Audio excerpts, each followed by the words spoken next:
much for being here if you've clicked on the video. And today we're going to be talking about how to lose back fat. Just like myself, I took some notes.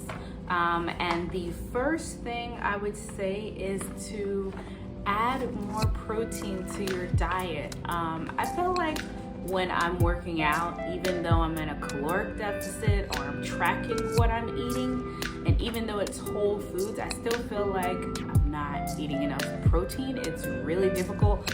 I measure on my protein about 4 to 5 ounces, 3 meals a day, and it's still probably lacking. So what I would recommend is adding either a protein shake or a protein snack that you really like to your diet. It makes a big difference. I saw more results when I added more protein, and it was a pea protein powder that's vegan friendly, low carb friendly, low sugar friendly for all of you that struggle with either diabetes or trying to decrease the amount of sugar in your diet.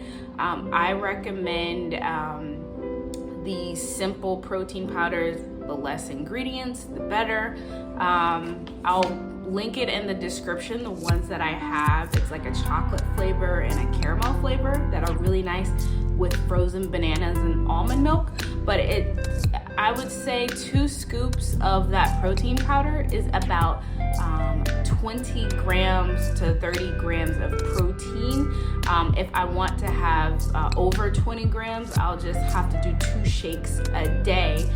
But I only do the protein shakes on the days that I'm weightlifting, because when I do cardio, I just feel like 3 meals is enough for me, and then I do 2 to 3 snacks. So I'm trying to maintain a certain amount of calories, and I just feel like if I add more protein on the days that I really don't need it, it's like, a waste of money. It's expensive, and I'd rather just use it on the weight days when I really need it. And then the second thing I would say would be, so before my camera dies, let me just get back to the list here. Okay, so the next tip would be to be flexible. Be flexible in your workouts and what types of foods that you want to eat. This is very important because nobody's perfect, and we're not personal trainers, so we're not going to know what's good for our body, or what's bad, or what's going to work, or what's going to make the process much faster. So that's why I think that's a really nice tip to use. And then being in a caloric deficit. This is important because whatever amount of calories that you're eating, you want to make sure that you burn a significant amount throughout the day. So I prefer 2 to 250 calories at least to burn in order to promote weight loss. That's healthy. It allows you to not make any significant changes from your diet, to still love the food that you eat, and to see some results. And then the next tip would be progress pictures. This speaks volumes to me because after 30 days, you're like, oh my gosh, why haven't I lost weight? Oh my gosh, like, is this even working? Like, I'm working so hard and I still look the same, like legit. And I think taking pictures is great because you look at yourself every day in the mirror. You step on the scale every other day, and you're not really seeing the hard work that you've put in. But if you take progress pictures, you can see making sure to do your weightlifting first and then following cardio exercises after.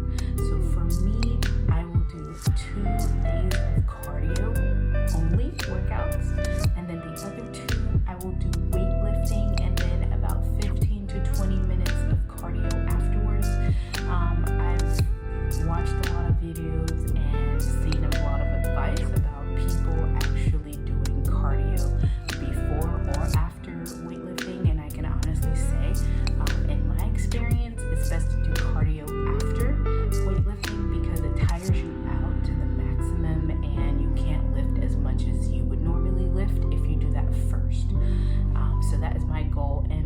just to get a little more oomph in my training at the end of the day, because originally I'm a single mom, so I only have a limited amount of time to work out. So generally I'll have 1 hour to work out.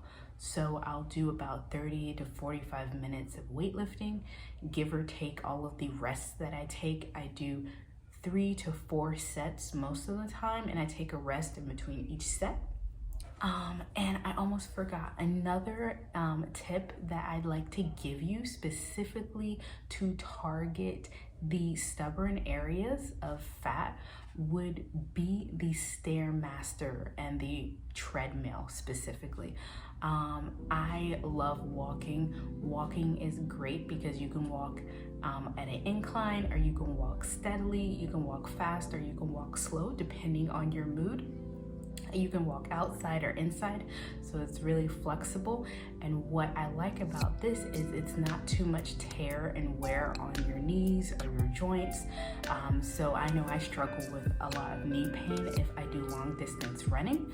So I tend to do walking at an incline on the treadmill, and I will increase the incline each minute or minute and a half depending on my mood. And then the Stairmaster I recommend because after the first like 2 or 3 days of doing 15 to 30 minutes on that thing, like legit, my lower back, like everything behind me was like literally sore and hurting the next day. It burns everything. So my suggestion is when you're working on the Stairmaster is to stand up straight, keep a good posture, go slow. You don't have to start at like 15 minutes a day.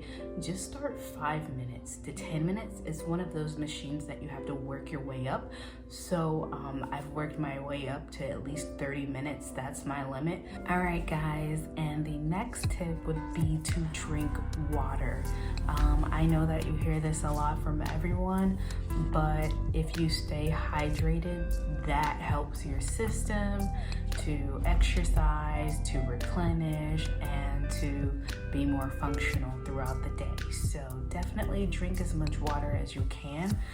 But for me, I probably have like one tall bottle, and it's just like a bender bottle, and I'll do 2 of those a day, sometimes 3, but not too much because I also drink up to about 2 to 3 cups of tea daily, and also my protein shakes. So it's a lot of liquids for me, so that's always my goal, to drink at least 2 bender bottles. And then if you've made it this far, thank you so much for watching my video, and look forward to seeing some progress pictures above from where I started on my fitness journey, and you can see the differences in my back fat especially. Okay, thanks. And also, it would mean so much to me if you could just subscribe and press the like button. Thank you.